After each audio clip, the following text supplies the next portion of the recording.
ஒரு சின்ன பையன் தெருவில் அழுதுகிட்டு இருந்தான். ஏன்பா அழுவுறேன்னு ஒரு பெரியவர் கேட்டார். ₹1 காசை இங்கே தொலைச்சுட்டேன் அப்படின்னா. சரி, அதுக்காக அழாத, அதுக்கு பதிலாக 10 ரூபா தரேன், இந்தா வச்சுக்கோன்னு கொடுத்தார். இந்த 10 ரூபாயை வாங்கி சட்டப்பையில் போட்டுக்கிட்டு அதை விட அதிகமாக சத்தம் போட்டு அழ ஆரம்பிச்சுட்டான். மறுபடியும் ஏன்டா அழறேன்னு கேட்டார் பெரியவர்.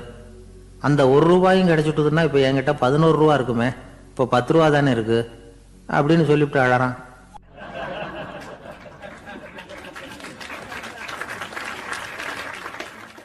என்னுடைய நண்பர் ஒருத்தர், அவருக்கு ஜாதகத்தில் நம்பிக்கை உண்டு. அவரே ஜோசியம்லாம் பார்ப்பார். என்ன சார் இந்த காலத்தில் இதையெல்லாம் நம்பிக்கிட்டு இருக்கீங்களே அப்படின்னு கேட்டா, உங்களுக்கு ஒன்றும் தெரியாது சார், இந்த உலகத்தில் ஒவ்வொருத்தரும் அவங்கவங்க செய்கிற நல்லது கெட்டதுக்கு தகுந்த பலனை அனுபவிச்சே தீரணும் பார். அது மட்டும் இல்லை, ஒருத்தர் செத்துட்டா கூட அவன் செஞ்ச பாவ புண்ணியங்கள் கூடவே போய்கிட்டு இருக்கோம் பார். அது எப்படி கூட போவோம் அப்படின்னு குதர்க்கமாக கேட்டா, அதுக்கு அவர் ஒரு கதை சொன்னார். அது ரொம்ப சுவாரஸ்யமாக இருந்தது. அது என்ன கதைன்னா, ஒரு ஊரில் ஒருத்தர் இருந்தாராம். அவர் ஜோசியம் பார்க்குறதுல ரொம்ப கெட்டிக்காரரான். ஒருத்தருடைய தலைமுடியை மட்டும் அவர்கிட்ட காட்டினா போதும், அதை மட்டும் பார்த்துட்டு அவருடைய ஜாதகத்தையே அலசி போடுவாராம். அப்பேற்பட்ட திறமை. அந்த ஆள் ஒரு சமயம் கன்னியாகுமரி கடற்கரைக்கு போயிருந்திருக்கார். அங்கே கரை ஓரமாக ஒரு மண்டை ஓடு கிடந்திருக்கு. அதை எடுத்து பார்த்துருக்கார். அந்த மண்டை ஓட்டை வச்சுக்கிட்டு அதோட ஜாதகத்தை அலசியிருக்கார். இந்த மண்டை ஓட்டுக்கு உரிய ஆசாமி வாழ்க்கையில் ரொம்ப கஷ்டப்பட்டிருக்கணும், நிறைய கஷ்டத்தை அனுபவிச்சிருக்கணும். அது தாங்க முடியாம தான் கடல்ல விழுந்து தற்கொலை பண்ணிட்டு இருக்கான் அப்படிங்கிறத அவர் கணிச்சுட்டார். இருந்தாலும் இந்த மண்டை ஓடு இன்னமும் அனுபவிக்க வேண்டியது பாக்கி இருக்கு அப்படிங்கிறத அவர் உணர்ந்தாராம். அது சரி, ஒருத்தன் உயிரோடு இருக்கிற வரைக்கும் நல்லது கெட்டதை அனுபவிக்க முடியும், செத்ததுக்கு அப்புறமும் பாக்கி இருக்குன்னா அதை எப்படி அனுபவிக்கிறது? இந்த மண்டை ஓட்டுக்கு இன்னும் கொஞ்சம் பாக்கி இருக்குங்கிறது அவருக்கு புரிஞ்சதே தவிர அதோட அர்த்தம் என்னங்கிறது சரியா விளங்கல. சரி, இதை இன்னும் கொஞ்சம் விவரமா ஆராய்ச்சி பண்ணுவோம் அப்படின்னு நினைச்சுக்கிட்டு அதை தன்னுடைய வீட்டுக்கு எடுத்துட்டு போயிட்டார். அந்த மண்டை ஓட்டை ஒரு பெட்டியில வச்சு பூட்டினார். தன்னுடைய தனி அறையில அதை பத்திரமா வச்சுக்கிட்டார். தினமும் ராத்திரி ஆனதும் தன்னுடைய மனைவியை பார்த்து, நீ போய் பூஜை அறையில தனியா படுத்துக்க அப்படின்னு சொல்லிவிட்டு தினம் ராத்திரி 12 மணிக்கு பெட்டியை திறந்து அவர் பார்ப்பார். மண்டை ஓடு அப்படியே இருந்ததே தவிர இன்னும் கொஞ்சம் பாக்கி இருக்குங்கிறதுக்கு அர்த்தம் அவருக்கு விளங்கல. அந்த மண்டை ஓட்டுக்கு இன்னும் என்ன பாக்கி இருக்க போகுது? எப்படியோ ஒரு 10 நாள் போச்சு. அந்த வீட்டம்மாவுக்கு சந்தேகம் வந்துட்டுது. நம்ம வீட்டுக்காரரு நம்மளை தனியா ஏன் தூங்க சொல்றார் அப்படிங்கிற சந்தேகம். உடனே பக்கத்து வீட்டு அம்மா கிட்ட விஷயத்தை சொல்லியிருக்கிறாங்க. அந்த அம்மா உடனே, நீ கவலைப்படாத, நான் கண்டுபிடிச்சி சொல்றேன் அப்படின்னு சொல்லிவிட்டாங்களாம். அன்னைக்கு ராத்திரியே ஜன்னல் வழியா எட்டி பார்த்துருக்குறாங்க. இந்த ஆள் மண்டை ஓட்டை கையில வச்சுக்கிட்டு அது திருப்பி திருப்பி பார்த்துக்கிட்டு இருக்கிறான். அதை பார்த்துட்டாங்க. மறுநாள் காலையில அவரோட மனைவியை பார்த்தாங்க.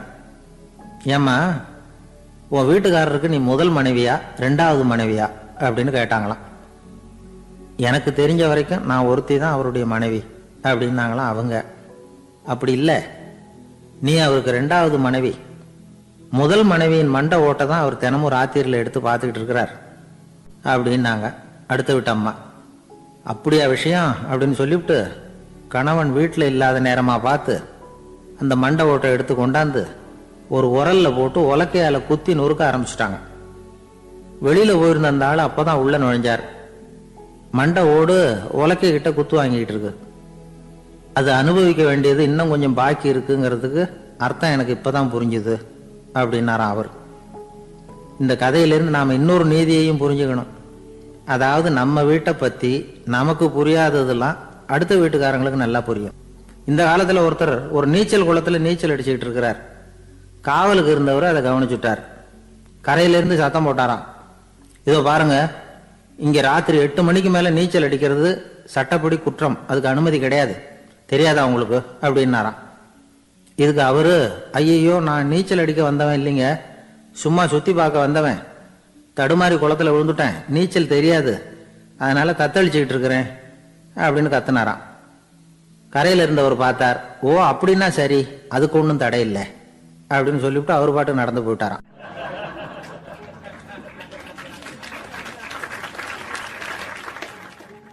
ஒரு ஊர்ல ஒரு ஆள் இருந்தான். நிறைய பணம் சேர்த்தான். அவனுக்கு சம்பாதிக்க தெரியுமே தவிர செலவு பண்ண தெரியாது. மகா கஞ்சன். காசை கையில் எடுக்கவே மாட்டான். எடுத்தால் செலவு செய்ய வேண்டியிருக்குமே. அதனால் இப்படியே அவன் காலத்தை ஓட்டி விட்டான். வயசாகிட்டுது. அவனுடைய மனைவி ஒரு நாள் கேட்டாங்க, இவ்வளவு நாளாக நீங்கள் என்னை எங்கேயுமே அழைச்சிட்டு போனதில்லை, இப்போவாவது அழைச்சிட்டு போகக்கூடாதா அப்படின்னாங்க. எங்கே போகணும் சொல்லுன்னா. காசிக்கு போகணும், கங்கையில் குளிக்கணும்னாங்க. இவன் பார்த்தான், இதுக்கு ஏன் அவ்வளோ தூரம் செலவு பண்ணிட்டு போகணும், நம்ம ஊர் ஆற்றுலேயே குளிக்கலாமே, இதுவும் புண்ணிய நதி தான், இங்கே குளிச்சா அங்கே குளிச்ச பலன் கிடைச்சிரும் அப்படின்னா. சரின்னு 2 பேரும் ஆத்தங்கரைக்கு போனாங்க. அன்னைக்கு ஏதோ விசேஷம், நிறைய கூட்டம், நிறைய பேர் குளிச்சுக்கிட்டு இருக்கிறாங்க. கரையில் சில புரோகிதர்கள் நின்றுக்கிட்டு இருக்கிறாங்க. குளிக்கிறதுக்கு முந்தி அவங்க கிட்ட உட்காந்தா ஏதோ மந்திரம்லாம் சொல்லுவாங்க, கொஞ்சம் காசு கொடுக்க வேண்டியிருக்கும். அதனால இவன் என்ன பண்ணான், ஆத்தங்கரையிலேயே கொஞ்சம் தூரம் போனான். ஊரை விட்டு தள்ளி வந்துட்டான், அங்கே யாருமே இல்லை. அப்பாடான்னு சந்தோஷப்பட்டான், குளிக்கலாம்னு புறப்பட்டான். இந்த நேரம் கடவுள் பார்த்தார், இந்த கஞ்சனுக்கு ஏதாவது புத்தி போகட்டணும் அப்படின்னு நினைச்சார். உடனே ஒரு புரோகிதர் மாதிரி உருவத்தை மாத்திக்கிட்டு அந்த ஆள் முன்னாடி வந்து நின்னார். அவனுக்கு அதிர்ச்சி, இங்க யாருமே இருக்க மாட்டாங்கன்னு நினைச்சா இங்கேயுமே ஒரு ஆள் வந்துட்டாரு, என்ன பண்றதுன்னு யோசனை பண்ணான். புரோகிதர் உருவத்தில் இருந்த கடவுள் சொன்னார், இதை பாருங்க, இன்னைக்கு விசேஷ நாள், நீராடுறதுக்கு முன்னாடி சுயகல்பம் பண்ணிக்கிறது ரொம்ப நல்லது அப்படின்னார். என்கிட்ட பணம் எதுவும் இல்லையேன்னா. பரவாயில்ல, அப்புறமா கொடுங்க, வாங்கிக்கிறேன். ஆனால் ஒன்று, எவ்வளவு கொடுப்பீங்கிறத மட்டும் இப்போவே சொல்லிவிடுங்க அப்படின்னார். இவன் ரொம்ப யோசனை பண்ணான். ஒரு 10 பைசா தரேன் அப்படின்னா. சரின்னு ஒத்துக்கிட்டு எல்லா கிரியைகளையும் அவர் செஞ்சார். அதுக்கப்புறம் கணவனும் மனைவியும் ஆற்றுல குளிச்சாங்க. அவர் போயிட்டார். கொஞ்ச நாள் கழிச்சு அவன் வீட்டுக்கு வந்தார் கடனை வசூல் பண்ணுறதுக்கு. வாசலில் நின்றுக்கிட்டு இருந்த அவன் மனைவி இவரை பார்த்ததும் தயங்க ஆரம்பித்தாங்க. அந்த அம்மா கிட்ட விஷயத்த சொன்னார். அந்த அம்மா ஓடி போய் உள்ளே இருக்கிற தன்னுடைய கணவர்கிட்ட சொன்னாங்க. அவன் யோசனை பண்ணான், இப்போ வெளியில் போனால் அவனுக்கு 10 காசு கொடுக்க வேண்டியிருக்கும், அதனால் எனக்கு காய்ச்சல்னு அந்த ஆளுகிட்ட சொல்லிவிடு, இன்னொரு சந்தர்ப்பத்தில் என்னை வந்து பார்க்க சொல்லு அப்படின்னா. அந்த அம்மா போய் சொன்னாங்க. அப்படிங்களா, அப்படின்னா அவரை நான் உடனே போய் பார்க்கணுமே அப்படின்னு உள்ளே நுழைய ஆரம்பித்தார். அவங்க மறுபடியும் இருங்க தான் வரேன்னு சொல்லிவிட்டு உள்ள ஓடி விஷயத்த சொன்னாங்க. இது எதுடா வம்பா போச்சு அப்படின்னு பார்த்தான். மனைவியை கிட்டத்தில் கூப்பிட்டான். இதோ பாரு, ஜன்னி கண்டு நான் இறந்து போயிட்டதா சொல்லிவிடு அப்படின்னா சொன்னாங்க. புரோகிதர் பார்த்தார். அப்படின்னா ஒரு வழியாக இருந்து அவருடைய இறுதி சடங்குகளையும் நானே முடிச்சுட்டு போயிடுறேன் அப்படின்னார். உள்ளே இருந்தவன் யோசனை பண்ணான், அந்த ஆள் என்னை விடமாட்டான் போல இருக்கு, அதனால் ஒரு சவப்பெட்டியில் என்னை வச்சு தூக்கிக்கிட்டு மயானத்துக்கு போங்க, பார்த்துக்கலாம் அப்படின்னா. புரோகிதரை விடுற மாதிரி இல்லை, கூடவே நடந்து போயிட்டு இருக்கிறார். அங்கே இறக்கி சடங்குகளை முடிச்சுட்டு தீ வைக்கிற நேரம் பொட்டிக்குள்ளே இருந்த நம்ம ஆள் அலறி அடிச்சுட்டு வெளியில் ஓடி வந்தான். புரோகிதர் உருவத்தில் இருந்த கடவுள் சிரிச்சார், தன்னுடைய சுய உருவத்தை காட்டினார். அதுக்கப்புறம் அவனை கூப்பிட்டு, இதை பார்ப்பா, ஏன் இப்படி அல்லாடுற, ஏதாவது வரம் வேணும்னா கேள்வித்தரேன் அப்படின்னார். அவன் யோசனை பண்ணான். பகவானே, ஒரே ஒரு வரம் தான் உங்ககிட்ட கேட்கணும்னா. என்ன வேணும் கேளுன்னார். அந்த 10 பைசா தட்சணையை தள்ளுபடி பண்ணா போதும் அப்படின்னா. கடவுளும் சரின்னு சொல்லிட்டு போயிட்டார்.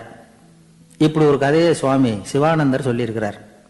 செல்வந்தர்கள் பல பேர் இப்படித்தான் இருக்கிறாங்க, தாங்களும் அனுபவிக்க மாட்டாங்க, அடுத்தவங்களுக்கும் கொடுக்க மாட்டாங்க. இது மாதிரியான கஞ்சர்களுக்கு இந்த உலகம் இல்லை அந்த உலகம் இல்லைங்கிறார் அவர். இந்த கதையில கடவுள் கடன் வசூலுக்கு வந்தது மாதிரி நம்ம ஊர் ஆள் ஒருத்தன் இன்னொருத்தர்கிட்ட 10 பைசா கடன் கொடுத்துட்டான். திருப்பி வாங்கறதுக்கு நடையா நடக்கிறான். கடைசியா கேட்டான், நீ எப்பதான் கடனை திருப்பி தரப்போற, அதை முடிவா சொல்லுன்னா. வர்ற வியாழக்கிழமை கண்டிப்பா கொடுத்துருவேன் அப்படின்னானா அவன். அன்னைக்கு நான் ஊர்ல இருக்க மாட்டேனே அப்படின்னானா இவன். அதனால என்ன, நானும் தான் அன்னைக்கு ஊர்ல இருக்க மாட்டேன் அப்படின்னானா. ஒருத்தர் ஓடி வந்தார். இன்னொருத்தரை பார்த்து, சார் உங்க சைக்கிளை ஒரு நாள் இரவல் கொடுங்களேன், பக்கத்து ஊருக்கு போயிட்டு வர வேண்டியிருக்கு அப்படின்னார். இவர் சைக்கிளை கொடுத்து பத்திரமா கொண்டுட்டு போங்கன்னார். சார் இதை பத்திரமா கொண்டு போறேன், கவலையே வேணாம், ஏன்னா இது உங்களோட சைக்கிள் அப்படின்னு நான் நினைக்கல, என்னோட சைக்கிளா நினைக்கிறேன் அப்படின்னார். அதுக்கப்புறம் தான் இவருக்கு உண்மையாவே பயம் வந்துட்டுது. ஏன்னா அவர் சொன்னது மாதிரி அதை தன்னோட சைக்கிளாவே நினைச்சு தள்ளிட்டு போட்டா என்ன பண்றது. எது எதை நம்முடையதா நினைக்கணுங்கிறதுக்கு ஒரு வரையறை இருக்கு. சில பேர் ஆபீஸையே வீடா நினைச்சு விடுறது உண்டு.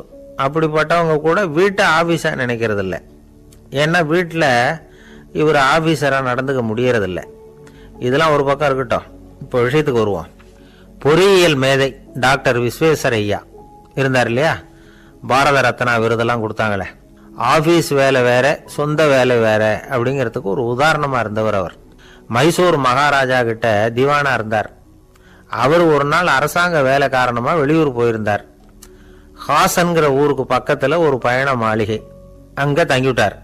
ராத்திரி அங்க தங்கி இருந்துட்டு விடிஞ்சதும் ஊருக்கு திரும்புறதாக திட்டம்.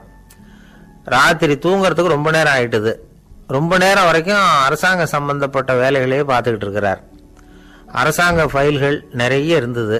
அதையெல்லாம் ஒவ்வொன்றா எடுத்தார், படித்து பார்த்தார், பரிசீலனை பண்ணார். அதில் எழுத வேண்டியதை எழுதினார், கையெழுத்து போட்டார். ஒரு வழியாக அந்த வேலையெல்லாம் முடிஞ்சுது. அதுக்கப்புறம் என்ன பண்ணார்னா, தன்னுடைய சூட்கேஸை திறந்தார். அதிலிருந்து 2 மெழுகுவத்தியை எடுத்து கொளுத்தி வச்சார். அந்த பயண மாளிகையில் அது வரைக்கும் எரிஞ்சுக்கிட்டு இருந்த மின்சார விளக்குகளை அணைச்சுட்டார். அதுக்கு பிறகு அந்த மெழுகுவத்தி வெளிச்சத்தில் சில புத்தகங்களை தொடர்ந்து படிக்க ஆரம்பிச்சிட்டார். அந்த பயண மாளிகையில் பணியாளராக இருந்தவர் இதை பார்த்துட்டு ஓடி வந்தார். மறுபடியும் மின் விளக்கு போடுறதுக்காக போனார். விஸ்வேஸ்வரய்யா அதை பார்த்துட்டு போட வேணாம்ட்டாராம். இதுவரைக்கும் நான் அரசாங்க அலுவல்களை கவனிச்சுக்கிட்டு இருந்தேன், அதனால மின் விளக்குகள் அப்போ எரிஞ்சதில் தப்பு இல்லை. இப்போ நான் புத்தகம் படிச்சுக்கிட்டு இருக்கேன், இது என்னுடைய சொந்த வேலை. இங்கே இருக்கிற மின் விளக்கு அதுக்காக ஏன் எரியணும் அப்படின்னு கேட்டாராம்.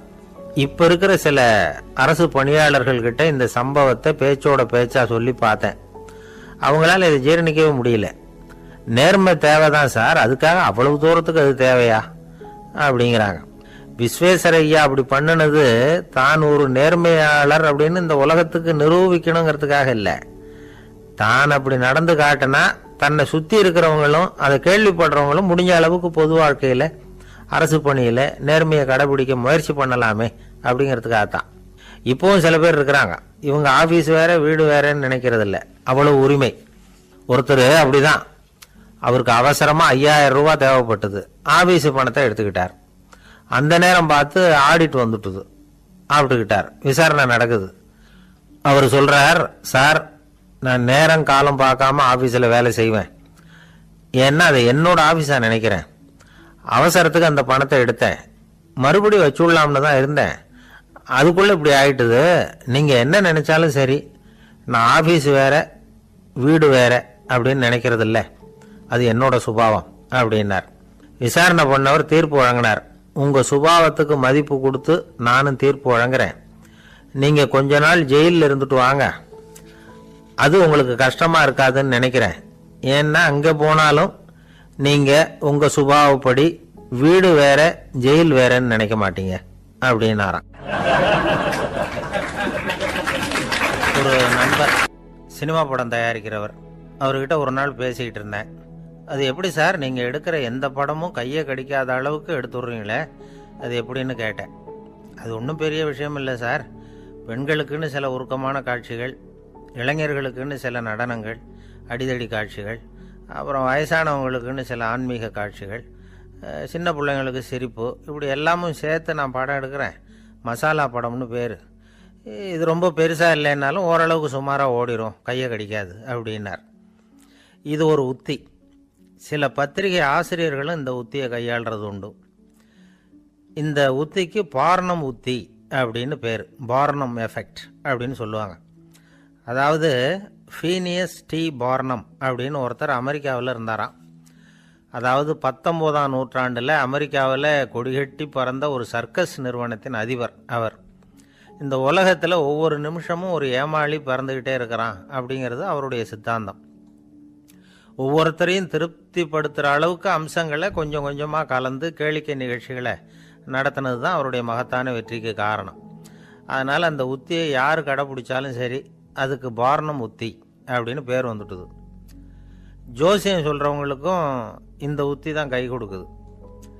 ஒரு விஷயத்த ஒருத்தருடைய கோள் நிலைகள் அல்லது கையெழுத்து நிரூபிக்கிறதாக அவர்கிட்ட சொன்னால் அதை அவர் நம்பிவிடுவார்.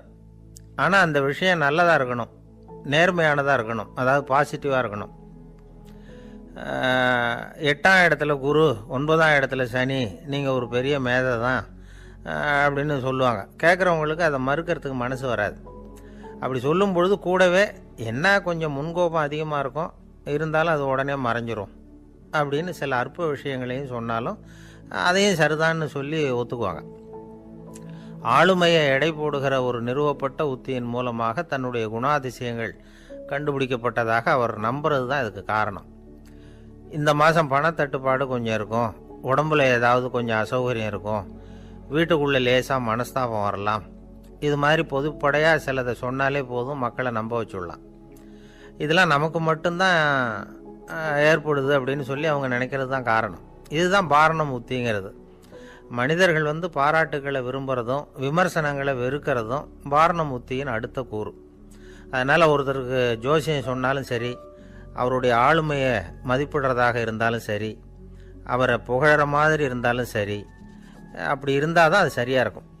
சாதகமான விஷயங்களை அதிகமாகவும் பாதகமான விஷயங்களை நாசூக்காகவும் சொன்னால் மக்கள் அதை நம்பிவிடுவாங்க. ஒருத்தரை கருமின்னு சொன்னால் ஏற்றுக்க மாட்டார். அதையே கொஞ்சம் மாற்றி நீங்கள் கொஞ்சம் சிக்கனமான ஆசாமி அப்படின்னு சொன்னால் நீங்கள் சொல்கிறது சரிதான் சார் அப்படிம்பார். நீங்கள் பெரிய செலவாளி தான், இருந்தாலும் நல்ல விஷயங்களுக்கு தான் செலவழிப்பீங்க அப்படின்னு சொல்லணும். இப்படி இந்த பாரணம் உத்தியை கடைபிடிச்சி இன்றைக்கி வெற்றிகரமாக காலம் தள்ளுறவங்க நிறைய பேர் இருக்கிறாங்க. இந்த உலகத்தில் ஒவ்வொரு நிமிஷமும் ஒரு ஏமாளி பறந்துக்கிட்டே இருக்கிறான் அப்படிங்கிறது தான் ஃபீனியஸ் பார்னம் அவர்களுடைய நம்பிக்கை. அதை விட அடுத்தவங்களை ஏமாளியாக நினைக்கிற மனுஷர்கள் தான் இன்றைக்கி உலகத்தில் ரொம்ப அதிகம். ஒருத்தர் தன்னுடைய மேல் அதிகாரிகிட்ட போய், ஐயா ஒரு நாள் லீவு வேணும், என் தங்கச்சிக்கு கல்யாணம் அப்படின்னார். அவர் பார்த்தார், ஒரு 10 நிமிஷம் வெளியில் இருங்கன்னார். 10 நிமிஷம் கழித்து கூப்பிட்டார், இதை பாருங்கள், நீங்கள் சொல்கிறது பொய், இப்போ உங்கள் தங்கச்சிக்கு ஃபோன் பண்ணேன், அவங்க தனக்கு 2 வருஷத்துக்கு முன்னாடியே கல்யாணம் ஆகிட்டதாக சொல்கிறாங்க அப்படின்னார். உடனே இவர் சொன்னார், சார் இப்போ நீங்கள் சொல்கிறதும் பொய்யா தான் இருக்கணும், ஏன்னா நிஜமாக எனக்கு ஒரு தங்கச்சியே கிடையாது அப்படின்னார்.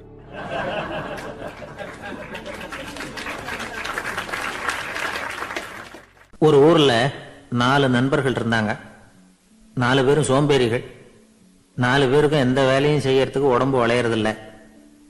இருந்தாலும் சோம்பேறித்தனத்தில் ஒருத்தருக்கு ஒருத்தர் கொஞ்சம் வித்தியாசம் உண்டு. அதுக்கு தகுந்த மாதிரி அவங்களுக்கு பேர் அமைஞ்சு போச்சு.